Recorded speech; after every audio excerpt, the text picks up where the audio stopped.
Hello, welcome to Bentley's Backwoods Bushcraft. This is Richard, and I'm going on my normal everyday 2-mile walk.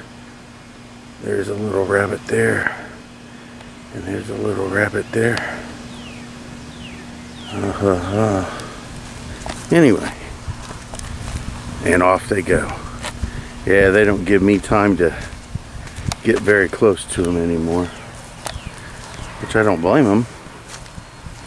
Well, I'm within range here. Yeah, I could hit that one. I'd be able to hit that one right now.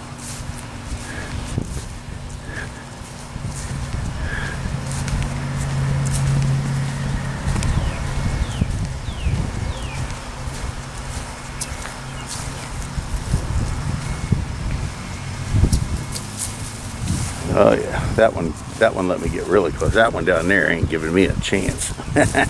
Anyway, I have with me today my notebook. I don't have any pockets to put it in, so I'm going to be carrying it, and the camera with looks like a full battery. And I'm going to go do my normal everyday 2-mile walk from my house to a park that has some woods, walk through the woods, and then come back. And of course I chit chat and jibber jabber the whole time. And now look, I don't know, we got a downed piece of tree here. This is a dead piece right here. This is the same tree I used to test out my lead ball. So I opened up the Zinshin Self-Defense Academy in 1995. It was November of 1995. I got out of the Army in September, and took me a couple months, but in 1995 in November I opened up the Zinshin Self-Defense Academy, and it has been in various forms ever since. I have always had difficulty maintaining the dojo without having partners or someone that would allow me to use their space so that I didn't have such a large rent and all that kind of stuff. I've always had issues with that. I've never been a business person. Money has always been an issue when it comes to maintaining the dojo, but I've always kept it going, and as far as I'm concerned, it'll always be going. But I have a handful at best of students at this point, and it does not draw in enough of money to, if I had to pay rent and all the bills and all that, it would not sustain. I am lucky enough that a local gym owner thinks highly of my abilities and skills and likes me, so he affords me space at his gym so that I can teach. Again, that's fantastic, but if there's no one there to teach, then it doesn't matter how much space I have or how much ability I have to have a dojo if there's no one there to teach. I think that I could be within months of closing down the dojo. Not shutting it down, because I'll always have it, but there won't be a physical building for me to teach in on a regular basis. I mean, I have the access to the building that I have, but with how slow it's going and how I foresee it to be, it wouldn't be, it's really not economical on a time standpoint, a financial standpoint, or really any standpoint for me to continue to go up there, because it costs me more in gas to go up there and come back than I'm getting out of the classes. So that's the gist of it. Just in gas. I'm not talking about time and effort. I'm spending more in gas than I'm drawing from those classes. So it is possible. I don't want to say absolutely, but it seems to be an inevitability that soon I will just basically close down regular classes up there and maybe find a different mode of teaching, and not so consistent. Maybe, I don't know, but it might be closing. I don't know. Like I said, I'm putting a whole lot of effort and energy and money into going up there and teaching classes and keeping everything to the standards that I want them to be. And the result, although is enjoyable for me personally, is not adequate enough on a financial standpoint to keep me being able to do it. So we'll put it that way. The good thing is that recently, and I mean within the last month or so, maybe before that, but I've realized it within the last month or so, that when I go up to class and nobody shows up, it kind of in some ways feels like a relief. You know, it's like, oh, good, I can just go home. So when I'm there, I love doing it. I absolutely put everything into classes. But when I'm not there, I don't miss it. I used to miss it a lot if I wasn't up there, every day. But it's getting to the point now where I'm not really missing it if I'm not there. And I think that that's a good sign that it would be okay for me to maybe pull back a little bit or even stop completely regular classes. I do have 2 students that are close to brown belt. I have one that, if he shows back up, is ready for his brown belt. And I have another one that is ready for his second tip on his brown belt, which is just months away from a black belt. I do not want to close the school down until if they maintain a regular class. The last couple weeks they've been MIA. I don't know where they are. They don't call. They don't let me know they're not showing up. And usually they call and say, "Hey, I'm not coming to class." But I haven't seen them in a few weeks. But I don't want to close everything down, either permanently or temporarily, if at least those 2 are going to maintain classes at least until they get their black belts. I definitely want to make sure that I keep the school open at least that long. Also, I have a not-for-profit organization I want to start, and it's something, the organization I began back in '97, but I've never officially had it legalized as a not-for-profit organization. I've ran it as such, and it does what it's supposed to do.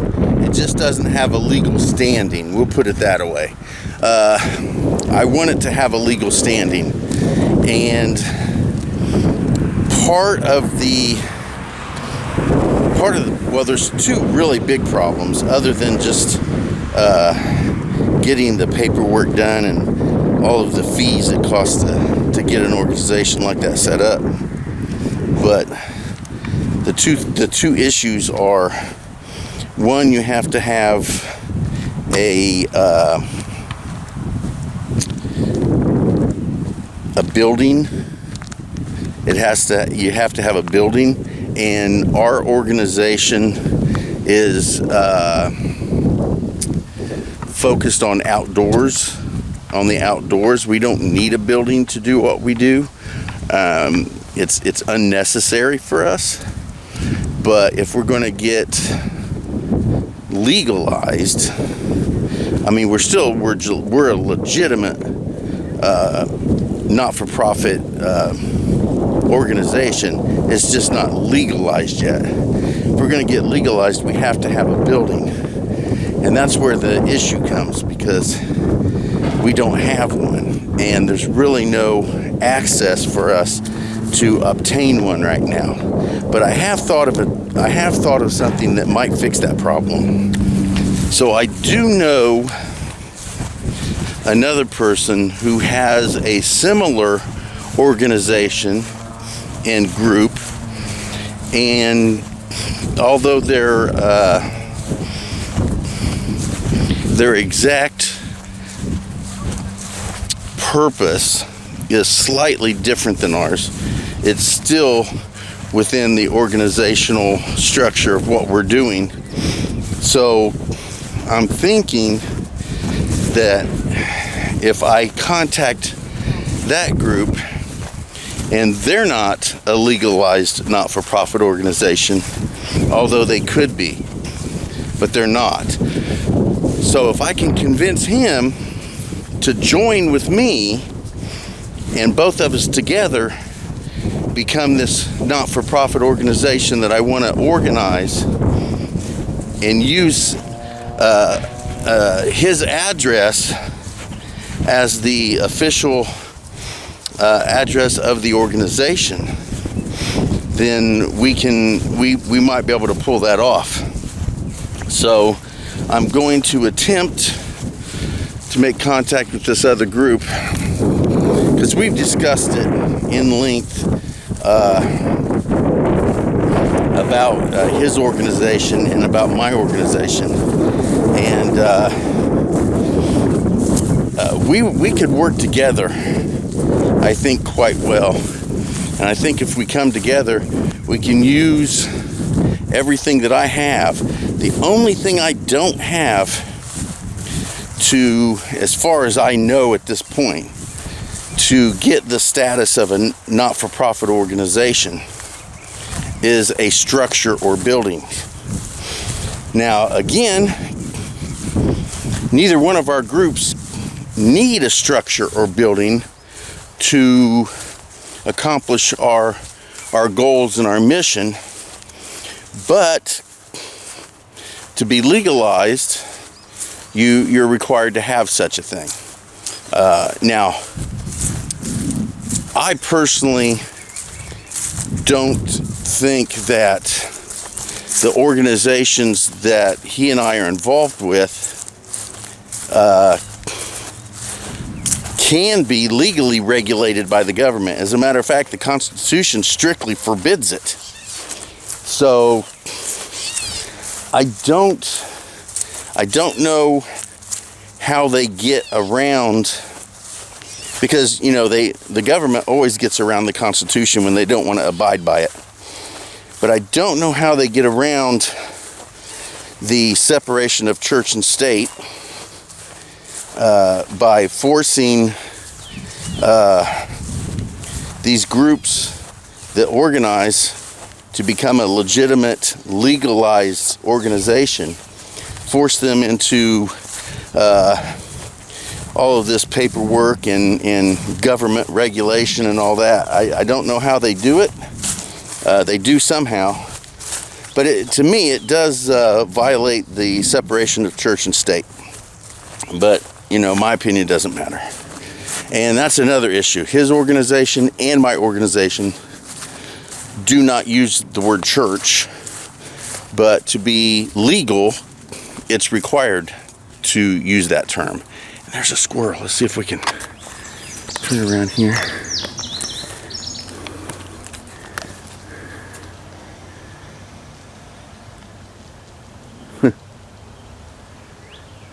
I'm going to get a picture, so I got to turn the camera off real quick.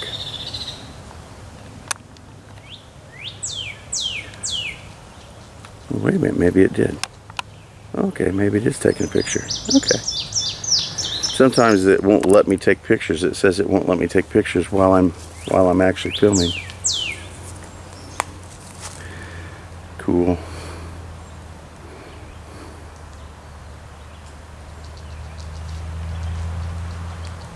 I hear another one over. Oh, there he goes. And away it goes. I hear another one over here. So anyway, the Zenshin Self-Defense Academy, although will never be gone,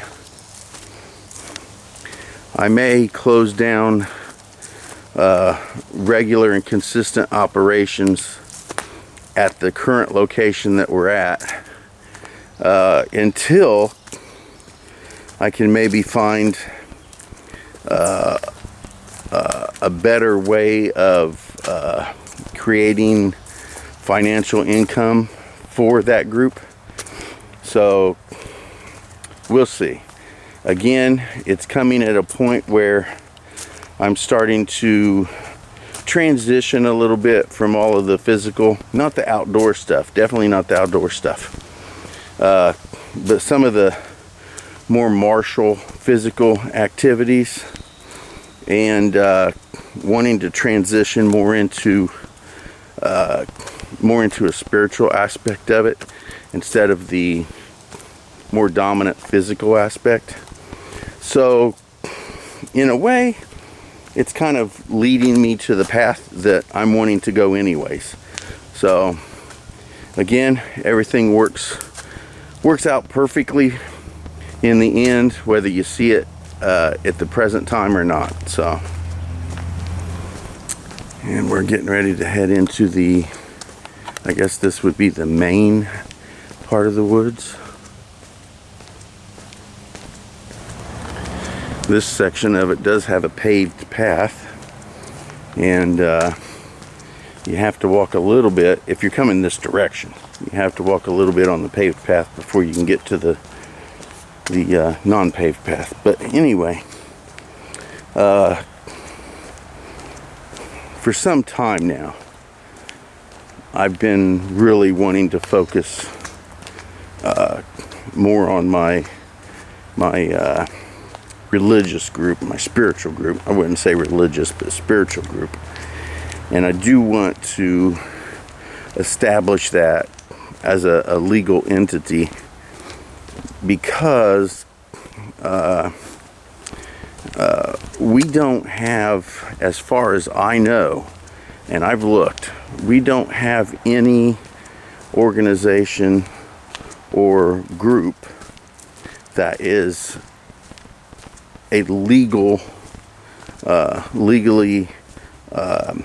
accepted group anywhere around here. So when I can get this dealt with, as far as I know at present, my group would be the first legitimate legalized pagan church in this area. And that would be cool.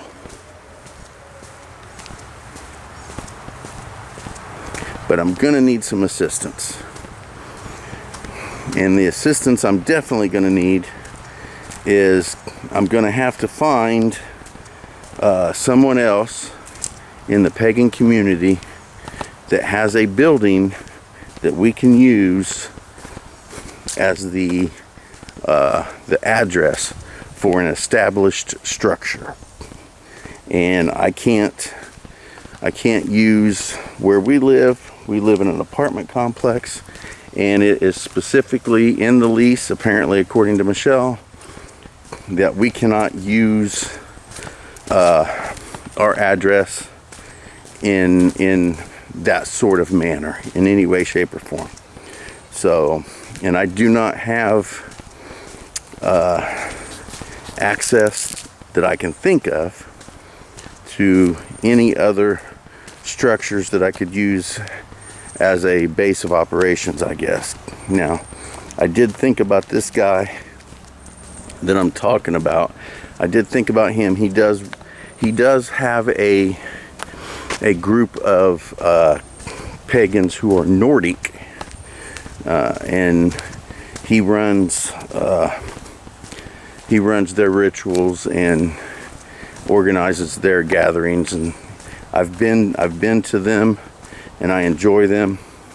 I'm not specifically Nordic myself in my ways, but if I can use his positiveness with the Mystic Order of the Sacred Circle's positive, put those two together, and if I can structure a legalized not-for-profit religious organization, which is what I want to do, then I would be more than willing to work with them in that area. I just have to see if they're willing to do that as well. So, I don't know, every once in a while it looks like his battery's about ready to die.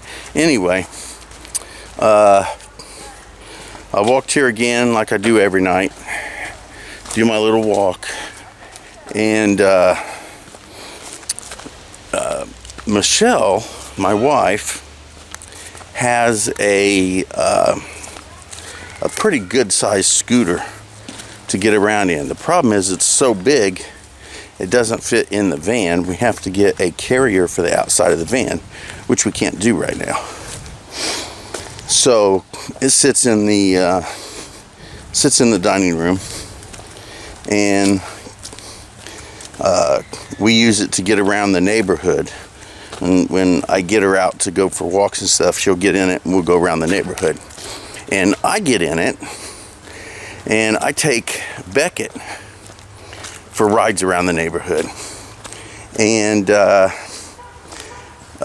he loves it. He loves it. As a matter of fact, he doesn't ever want to come back in the house. Today I took him out extra long and he almost fell asleep. But what I want to do, and it's charging right now so that I'll have a full charge. I plan on getting in that thing and actually coming down here to the park, and I'll probably have to stay on the main trail. Definitely probably have to stay on the paved trail. But think about doing a video of me going through the park with that scooter. So it's being charged now. I was going to do it tonight. That's what this video was originally going to be. It was just going to be me going around the park on the paved area. But the road to get here has been closed down. Now I could go down a different road, but the road I need to go down, the road that has a bicycle trail, and would be accessible for me to get on that scooter, is closed down. So I wasn't sure whether or not I'd have access to it if I would go through. There's a strip mall that has a parking lot, and I wasn't sure if I could go through that strip mall and pass all of the barricades to get to the park. So I decided to walk today and find out if that was a doable process, and it is. So maybe tomorrow I will do a walk. I might be able to come out here on this dirt trail here. It's possible that I could maybe bring it partially down this trail. I'm not 100% sure.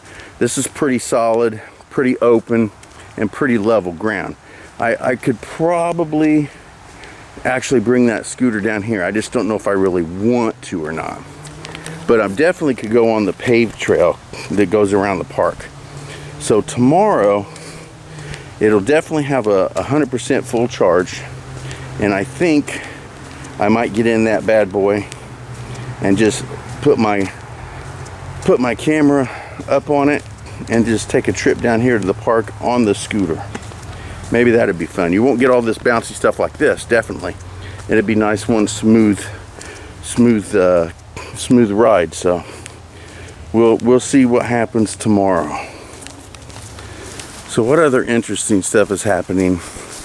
My cousin Mark is possibly going to get me access to some private woods that is along a river, and I will be able to camp and adventure and train and whatever I want back there. So that's really good. He also wants to go camping with me. My daughter has asked that I take her out camping as well.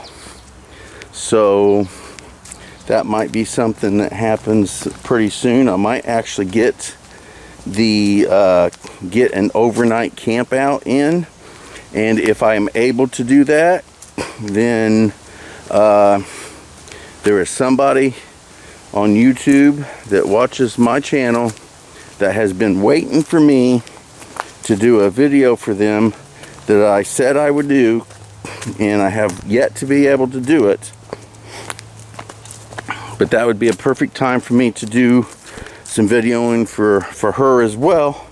So I might be able to knock out 3 things all in one fell swoop. So wouldn't that be fantastic?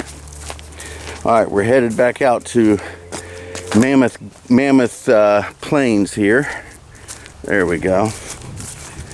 That's now what I officially call this open area, Mammoth Plains.